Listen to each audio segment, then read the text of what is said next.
5,000+ রোগী সুস্থ হয়েছেন ডক্টর SM সারোয়ার স্যারের চিকিৎসায়।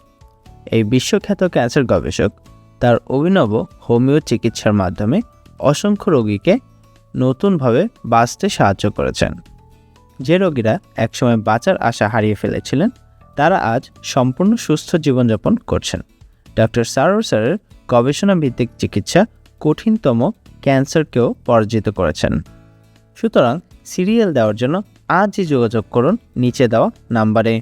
ডক্টর সারোয়ার স্যার রোগী দেখেন শনিবার থেকে সোমবার ঢাকা পল্টন এবং মঙ্গলবার থেকে বৃহস্পতিবার হবিগঞ্জ, সকাল 10টা থেকে সন্ধ্যা 6টা পর্যন্ত। সুতরাং ক্যান্সার হলে অ্যান্সার নেই, এই কথার ভিত্তি নেই। সবাই ভালো থাকবেন। আল্লাহ হাফেজ।